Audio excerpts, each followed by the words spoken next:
Right, so we are live right now, and first of all, let me introduce myself. This is William, and if you're joining me today for the live stream, we're going to be talking about class control. If you are a teacher, you already know that class control is a never-ending topic, and this is something that we have to discuss almost every time. So today we're going to look at some of the things that can make class control easier for us. We're also going to talk about some experiences in relation to class control and how some of these things we go about them that will help us in the future. So I'm going to just give a moment for other people to join in, just a few minutes. So I'll be right back. So let's just give a few minutes and have other people join us. Okay, so I'll be right back.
So if you're just joining us right now, just put it down below in the comment section. Let's know your name and where you're joining us from. You can leave a comment, and if you have any questions going forward, you can leave them, and then we'll address them as it goes. If you have any experiences that you want to share with us, if you have anything that you want to contribute with, you can leave it down in the comment section, and then we'll look at it. So thank you very much.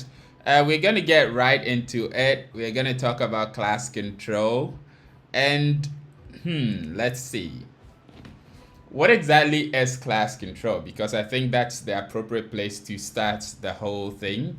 That is most likely the appropriate place to start. What exactly is class control? I think one of the topics that is mostly asked, or one of the things that a lot of people want to know, besides what kind of games to play with their class, is exactly how to control their classroom. And especially for an ESL teacher, class control is not very easy. It's not easy at all. And I think most ESL teachers who are outside of their main country, who are in another country, this is a wild guess. I don't have any form of statistical data to back this, but this is a wild guess, and I think most of them are not the main teacher in the classroom, because that would be a little difficult, because you don't actually speak the language of the main language, or you don't speak it so fluently of the kids. So you're mostly doing in a situation where you have to come in and teach ESL, and then you go away. So I think a lot of teachers are, like the subject teacher, and therefore dealing with class control as a subject teacher is not the same as dealing with class control as someone who is a main class teacher. Because as a main class teacher, you're someone who's there with the kids all the time, and you actually have a lot more leverage in terms of your interaction with the kids. You have a lot more to leverage on for class control. Yeah, so and I find in my case, I find that there's actually a hierarchy in the classroom, and who the kids actually tend to listen to first. Okay, so before I get into all of that, let's talk about what class control is. So class control, in my opinion, is basically getting the child to pay attention and to participate in the class. I think that's just basically what class control is. And I have a video on YouTube on my channel where I talk about the control mindset, which is basically the kind of mindset you need to adapt as a teacher when you want to do something in relation to class control. So class control, in my opinion, as I said, is getting the student to conform with whatever is going on. I don't think class control is just silencing the child, making the child sit down quietly and do nothing. Yeah, I understand. I mean, there are situations where there's one child disturbing and you can't get them to participate and all that, and you have to just get them to keep quiet so that the others can participate and all that. But I think essentially class control is actually a way of getting the child to participate in the lesson, and that's what the control mindset actually talks about. So for instance, I'm going to give an example. So for instance, during a lesson, if there's a child who's sitting down and is fidgeting maybe with their nails or something, this is something some kids do. They like to bite their nails and all that, and the child is just sitting down biting their nails, not paying attention during the lesson. Class control, you trying to effect some kind of class control regarding that particular kid, it's not just necessary to get them to stop fidgeting with their nails or get them to just sit down and do nothing. The main idea is to get them to listen to the teacher, because there's an activity going on here. And if you are also like a main class teacher, there are a lot of different scenarios, a lot of different situations in which you actually even need class control. It's not just for a lesson. So for example, during eating, if the kids should not speak during eating, class control has to go on. And the question is, what exactly do you do to get the children to do exactly what you want them to do, as in eat without talking? So there has to be some kind of control, and there's a method. There's a method to the madness. or whatever that you have to do in order to get that going. So hi Jefferson, watching live from Ghana. Jefferson says hi Liam. Okay, hi Jefferson, you're welcome to the live stream. Okay, so continuing, I think class control is a way for us to get kids to participate in the lesson. It's a way for us to get kids to participate in whatever activity that we have going on at the moment. I think that's exactly what class control is. And there are a couple of ways to do that. I think also, I think very good and effective class control actually begins from home. And usually in most situations, in most cases, you find that the kids who are difficult to control, somehow there's some kind of correlation. It might not be the case all the time. Might not, like, oh, this is not a straitjacket kind of situation. Sometimes it's not, but I think most times the kids who are difficult to control in class, it actually begins from home. So effective class control, if you want to do like really effective class control, I think it has to begin from home. So we've talked about what class control is. I want to talk briefly about something which is the habit loop, because I think this is kind of important when you're trying to deal with the issue of class control, because everything the kids do, everything the students do, I'm used to saying kids because I teach kids, 6, 7 and below, but not all students are kids. There are some that are older, but so pardon me if that's not the situation or the environment in which you find yourself. So so moving on, I think great and really good class control actually begins at home, and I'm going to talk about the habit loop. I think the habit loop is particularly important because it's particularly important to know about the habit loop because it determines how it can determine to a high extent how we can mold things during our lessons, how we can set the rules for class control. So for instance, in the habit loop, there's a cue, there's the reaction or what happens after the cue, and there's the reward or punishment. So basically the habit loop is like this. When something happens, because this happens, it causes a person to do this, and after the person does this, the next thing that happens is either a reward or a punishment, either a good feeling or a bad feeling that would determine whether the whole thing will be repeated. So for instance, the first time you put your hand into fire, before then you probably don't know that it burns or it hurts to put your hand in fire. But after you see fire, which is the cue, okay, I see fire. What do? I put my hand inside the fire. And what happens next? Does it burn me or does it feel good? So, burns me or feel good will determine whether you come back to do that action again. So, for instance, if you like eating wache, which is a really good delicacy in Ghana, buy wache, eat wache. What is the feeling? Do I go buy it again? So, like that's kind of how the thing works. So, we need to know that like whatever happens in the classroom, if the child is doing something in particular in the classroom, what we need to know is that it stems from if that is the reaction, you must know that there's a cue first before the child does whatever they are doing. And also, while doing whatever they are doing, you also need to know that what is the feeling they are getting out of what they are doing, and that is determining whether they keep doing that over and over again. So usually we need to set class rules to mold the cue, the kind of cue in the classroom, and also to determine the reward or punishment. So that would determine what happens in between. So I'm going to give an example. So for instance, in the classroom, if you want the kids to sing a song, okay, and you need the kids to stand up and stand at an attentive position, attention or something like that, and in order to sing the song. And you find that whenever you say stand up, the kids run about. Your cue is gonna be telling the kids to stand up. Now their reaction or whatever, or the habit, is gonna be they running about. Now what is the feeling they get out of that?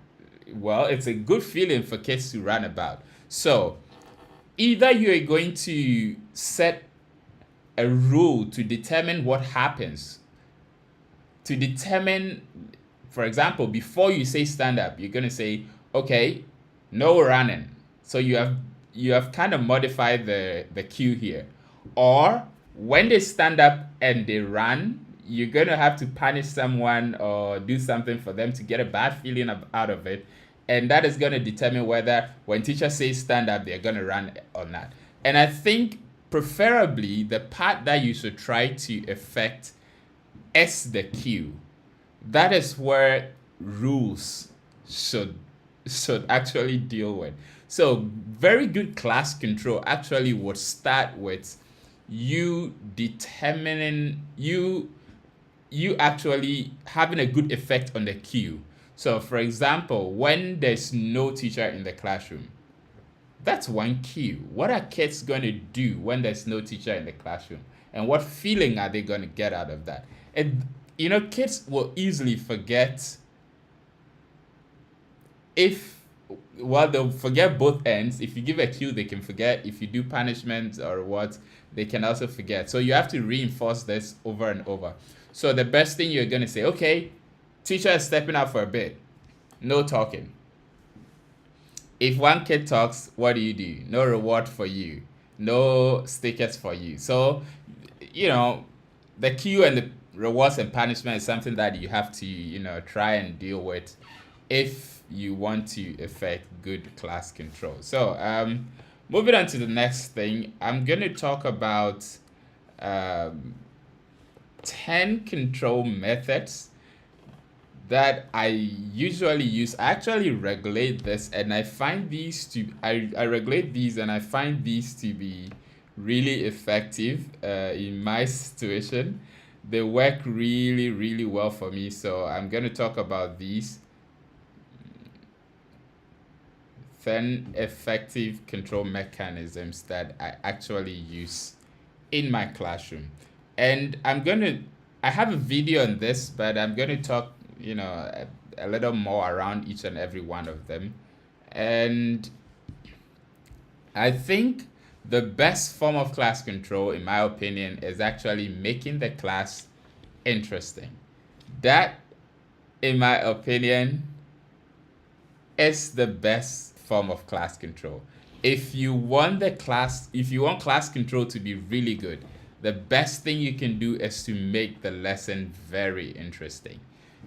Of course, obviously, the good part about that is you don't need stickers, you don't need so many extra things in order to do class control, because in most cases the kids are into the lesson and they are participating. So for instance, if you're playing a game that is really interesting, that's where flashcard games and all that comes in. So if you're playing a flashcard game that is really interesting and you've set the rules, okay, if you want to play, raise your hand, say teacher me. If you win, the situation where all that comes in, class control becomes easy when the class is more interested and the kids are into it and they want to play the game and they are participating and they are laughing, it's funny, and all that, and it's interesting. Or so for instance, take something like coloring.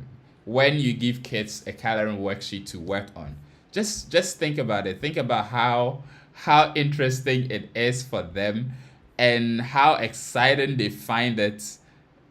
And you don't need to do anything else for them to you really don't need to do anything else when you give kids a coloring worksheet, because that's interest. Usually that's interesting, that's exciting, and they are into it and they want to color. So the first and most exciting way is, if you want to put more effort into class control, I would say that put it into the aspect where, or the side where you are trying to make the class more interesting, because I think that actually that's helped the most. So the next bit that we're going to talk about, we are going to talk about the next point. I think is one of the things that is really quick is the call and response, and almost every teacher in my school uses this, because I think that is, besides shouting at the child, I think that is like the most express way to get some classroom control going. So one of my favorite phrases is, saying, follow me. And you can, just a normal tone. When they don't respond, you can increase the level of your voice. You shout it louder, follow me. And then, if they don't listen, then you kind of increase it. Eventually, because kids respond to loud voices, because students respond to loud voices, you say it louder and they're definitely gonna respond. So that's one of the things is follow me, follow you, look at me, look at you, listen to me, listen to you. Sometimes when I say hands up, you say hands down. When I say hands down, you say hands up. And there's also this one thing that I like to do. When I say ding, you say dong. When I say dong, you say ding. So I say ding, they say dong. I say dong, they say ding. I say ding, ding, dong, dong. And, there's something around that that's interesting. Every child wants to, be the one that it becomes like, okay, who can get it right? So sometimes I say ding, ding, ding, ding, ding. And then you find every child racing to say dong, dong, dong, dong, dong. Ding, ding, dong, dong. And it becomes like an interesting thing. And then when you get the attention, you can, go on and do something with that. So I think that's also one of the interesting ways that you can get classroom control going. It's kind of hot in here. The weather right now, it's summer, I guess, in my city right now, and it's kind of hot. I don't know where you are, but it's kind of hot around here. So if you just joined us, we are talking about class control. You can leave a comment down below, and you can tell us where you're joining us from. You can just, if you have any ideas, if you have any questions, you can leave them down below. We'll talk about them. So continuing, call and responses. Call and response, I think it works really well. Rewards. I'm going to put these two together, rewards and punishment. Rewards and punishment. I talked about the habit loop, and the habit loop basically is dealing with what happens when a child does something. What makes a child do something? What makes a child do something, and what happens after they do what they do? So in the classroom, for instance, in the classroom, when a child is being naughty, why are they being naughty? You need to find out. Maybe they're idle. Maybe the lesson's not interesting. Maybe there's something they're holding in their hand that is taking their attention. And what happens after they do that? Are you going to scold them? Are you going to get the child to stand up? What are you going to do about that particular thing they are doing? That is going to determine to a high extent whether they keep doing it or not. So rewards and punishment basically have to do with what kind of effect you have and what you do to or with the child after they do a particular thing. So for instance, if you're playing a game, you can play a game with stickers that has to do with rewards. You can incorporate a lot of other things during your lesson. For instance, you can use stickers. There are these little toys that you can use. When a child is good, you can give them one of those toys. But I think because stickers are not so expensive in itself, stickers are something that you can use more often, because those toys, maybe getting a lot of them could be a little expensive. So it's something that you can use maybe after a whole day, the good kid gets one, or after the whole week, the good kid gets one, or something like that. So I think in terms of class control, rewards are very good, and punishment too. So in my classroom, there's something that the class teachers do. There's a board in the classroom with the names. They actually put the pictures of all the children.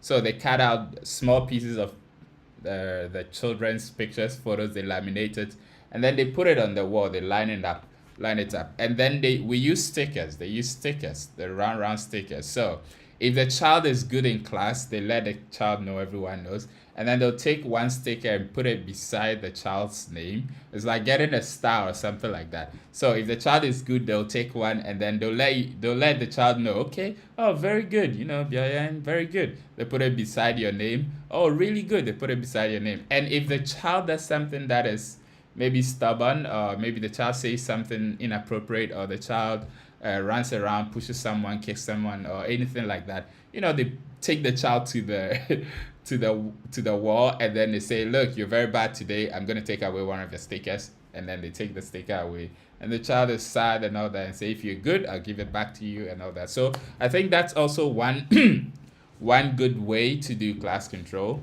in the classroom. If you're just joining us, as I said, you can leave a comment down below. You can, your name and where you're coming from, where you're joining us from. If you have a question, if you have a comment, you can leave it down below. So that's also one of the things that, continuing, that's also one of the things that they do in my school. It's kind of interesting, I think this particular one is a long-term thing. Sometimes this is not something that a subject teacher can do, because a subject teacher can't have that wall or that board in the classroom, So some of the things a subject teacher cannot do, some of the things a subject teacher can, some of these class control methods. Okay, so going on. Hi, Angel. Angel joining us from Beijing. You're welcome, Angel. You're welcome to the live stream. If you have any comment at all, if you have any ideas you want to share with us, you can just leave it below in the comment section. I will talk about it. If you have any question, if you have anything you want to say, that's great. Angel, good to have you. You're welcome. So going on to the next one. This is what I call the mean teacher. So basically I call it the mean teacher because usually the teacher has to put on the mean appearance, has to, transform into that kind of mean looking teacher that the children are not, that scares the children. So, you get it from the name, the mean teacher. So I call it the mean teacher because the teacher has to kind of act mean in order to get this class control going. So I really don't like doing the mean teacher always, because the main reason I think is because sometimes it affects my mood. I might not be angry when I do this. I'm almost never angry with the kids. Well, sometimes they get on my nerves, but I'm almost never angry with my kids. Because, well, first of all, I understand they're kids, and kids are gonna be kids and act as kids, like always, all the time, because they are kids. But also the other reason is that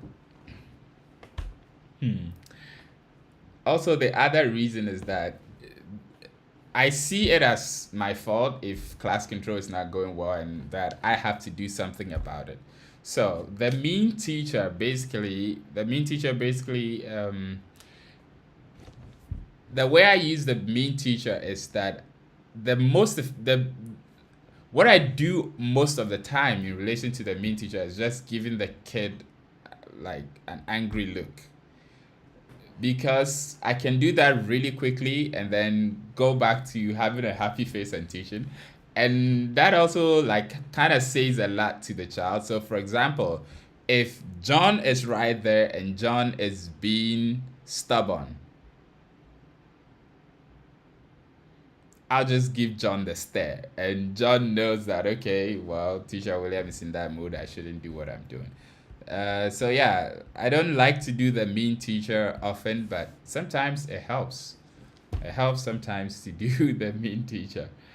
Yeah. So these are the things that we're talking about today. We're talking about class control, and I'd like to hear your experiences, as I'm going to talk about a few of them right now.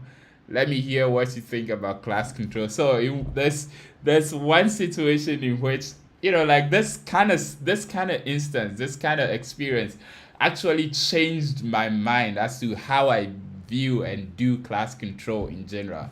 There was this one situation, this one instance where there's a little child in our big class. So I'm talking like 5 6 years, 5 6 years. She wasn't 6 years, she was actually five, maybe 5.5 or so. And I was teaching once, and she kept disturbing as as she does always. She likes to disturb. She likes to be sort of a renegade, if I should say. And this particular child was just being naughty, was just being stubborn. And I remember saying that you you have to go and see the class teacher. She should go to the class teacher right now. I told her to stand up and go to the class teacher, and she refused. She refused to go, and I was like, "Oh my God, what am I gonna do?" So I this is kind of embarrassing in a way. So I was like, "Okay, if you're not going, I'm gonna leave. If you're not, if you're not gonna leave, like I am gonna leave." So I told the whole class, all the other kids were like, she should go to the class teacher, and she also refused to go and all that. I said, honestly, that day I was a little over the edge, like I wasn't in a particularly good mood, in the sense that what a child did, it didn't make me happy. So I was like, if she's not gonna go, I'm gonna leave the class. So I packed up my flashcards, I took everything. I'm like, hey, if you're not gonna go, I'm gonna go. And then what didn't help also was the fact that the class teacher was right there, and she didn't care 2 cents about what was going on in the classroom. So I'm like, look, if you're not gonna go, then I'm gonna go, and you have to leave and all that. I went to stand where the class teacher was, and it became an argument. I looked to the class teacher. The class teacher was also like, hey, I don't know what to do with this child. So it wasn't necessarily like something to do with me, because the class teacher also didn't know what to do with the child. And sometimes the unfortunate thing is that the parents know about this. And in the classroom, you can't just do whatever you want to the child. You can't spank the child. You can't, there's an extent to which you can, deal with the child. So the class teacher was like, hey, like the mother knows about this. That child I'm talking about has actually graduated today. Has There's a graduation going on in my school, and the child has graduated today. So it was, oh my God, yeah. And Angel, I tell you, kids will definitely humble you, right? Kids can humble you. That's so true. That's so true. Trust me, that's so true. So right from that day, I that is when I started. I think that was either 2021, last year, thereabout. That is when I began to sit. I started writing a document on class control. That's when I sat down. I was like, okay, I've got to figure out this whole class control thing and what to do. And so the first thing I came up with is, class control is not the first job of the subject teacher. Look, the kids know this. Keep this in mind. There's a hierarchy in the classroom. So in our school, there are three teachers in the classroom. There's the main class teacher, there's an assistant class teacher. They are kids, so they need a lot of teachers to help and take care of them.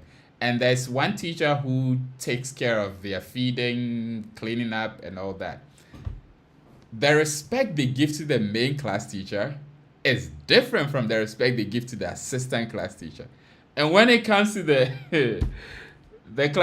teacher in charge of clean up and feeding and all that, oh, the respect would have just like dipped all the way down. And I find that maybe sometimes the subject teacher is on par with the assistant class teacher, I mean, you can do things to bump yourself up, but right from the beginning, you're not gonna get that. I find that because they see English as interesting, and the way I teach, it's always fun and funny, and I'm running around, jumping around, and all that with them. So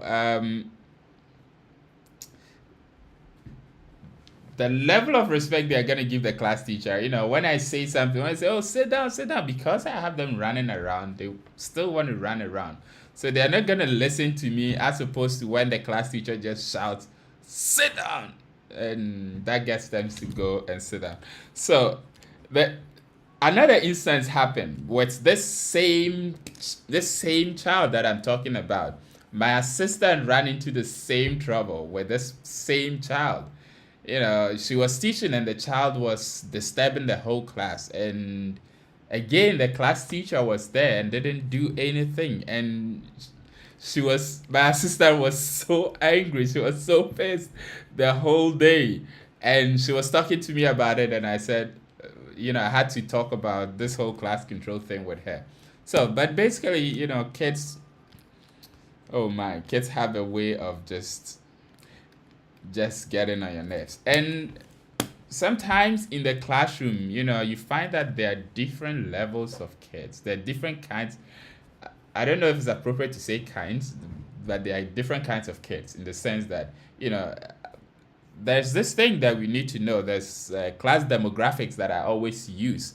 So one of the things I came up with, whenever I start teaching a class, whenever I begin, I try to map out the demographics of the class. So for example, there's always going to be the top 10 or 15%. There's going to be the top 15%. Class control is perfect. There are some kids in my classroom, in some classes, when you say sit down, they're going to sit down. When you say stand up, they're going to stand up. When you say spin around, when you say jump up, jump down, when you say sit up, sit down, when you say jump into the fire, they're going to do that. So those kids, there's like 15% of those. There's like 15% of those in every class. And do not worry about those kids. Don't. Occasionally, you have to say something, but do not worry about those kids. And then there's the middle 75%. What you need to know about this middle 75% is they are the kids who just follow whatever is going on in the class. So if what is happening in the class right now is everyone is running, majority of the kids, 75%, they won't start it, but they'll follow it. They won't be the one to stand up first, but if there's running going on, they're going to do it. They won't be the ones to sing a song first, but if they're singing, they're going to follow. So you need to know this 75%. You need to know about the 75%. The next group is the lower 10%. And my side should tell you all of it. So the low 10%, they are the ones that you're going to have most of the problems with in terms of class control. You see, the interesting thing about the 75% is that the 75% will either listen to you, they will either follow you, the class teacher, or they'll follow the lower 10%.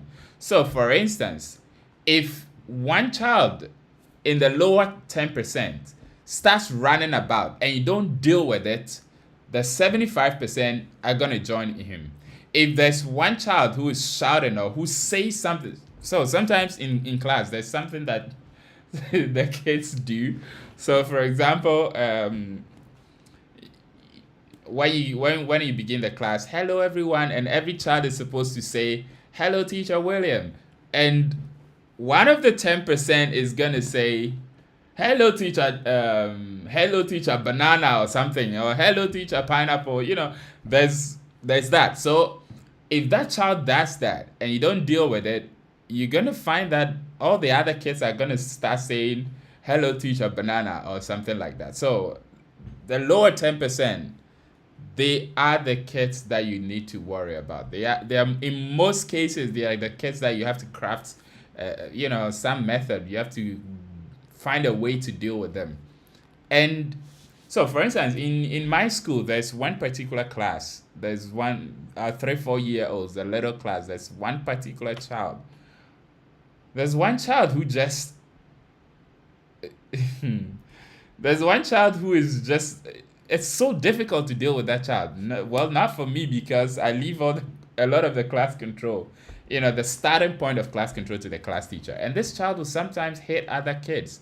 And this child will just like go about pushing other kids and all that. And well, sometimes don't know what to do about it. I just, watch and look up to the class teacher and say, hey, you know, class control, starting point, it's got to be the class teacher. It's got to be the class teacher. So, one of the things I do with regards to that 10%, those very stubborn kids, is don't let them have free time. Let them be busy in the classroom. Give them stickers to distribute.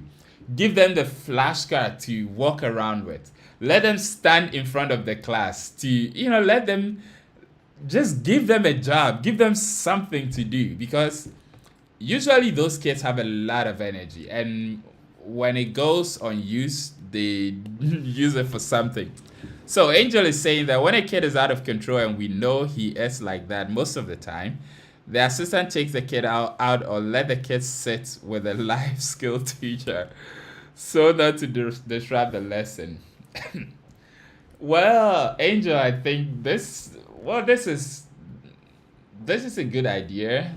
However, also, we talked about the control mindset, because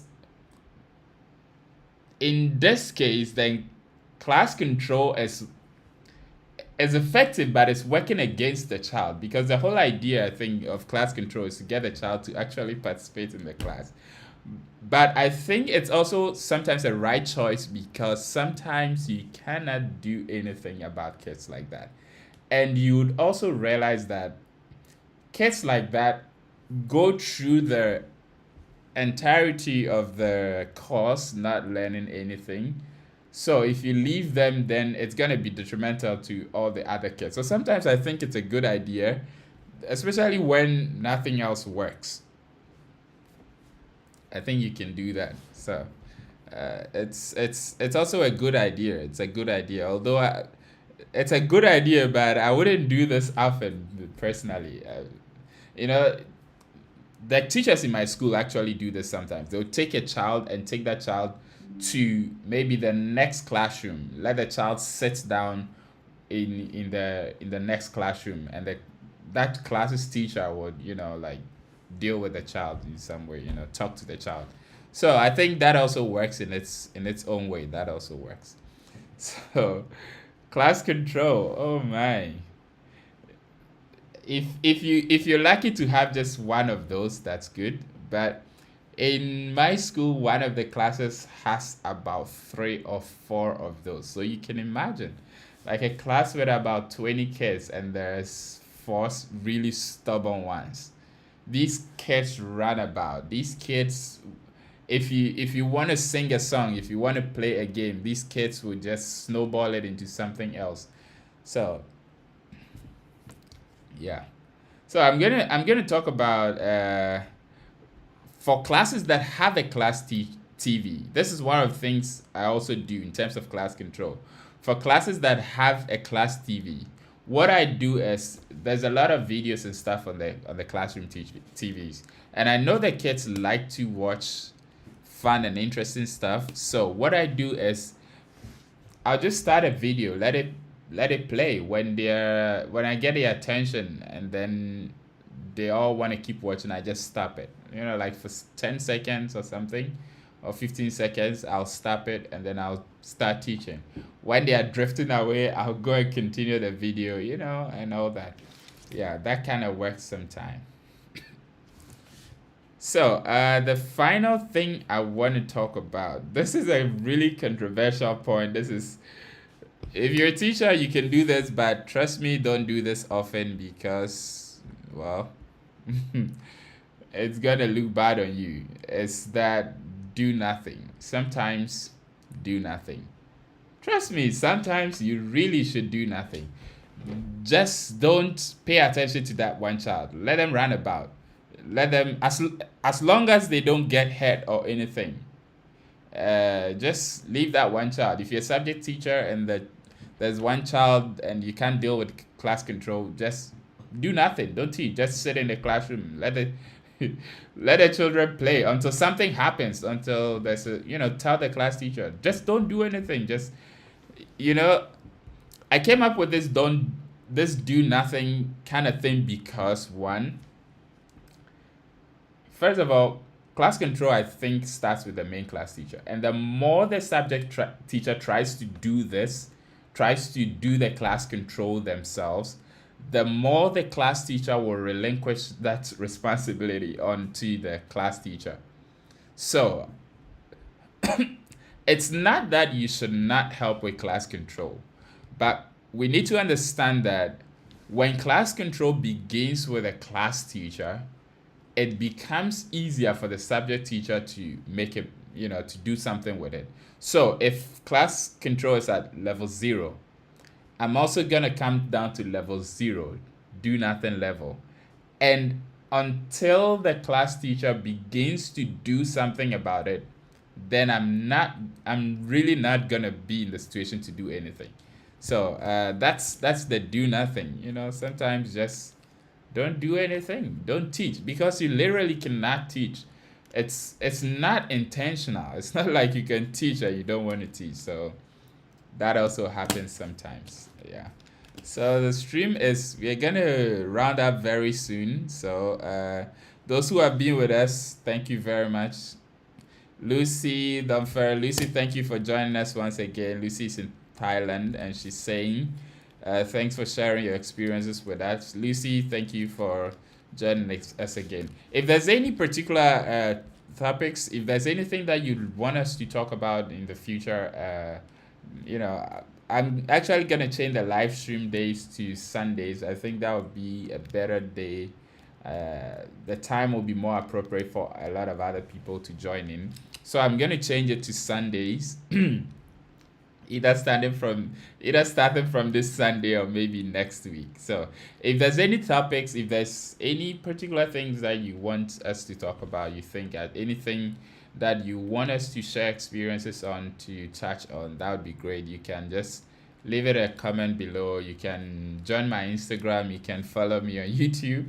If you haven't yet, do subscribe.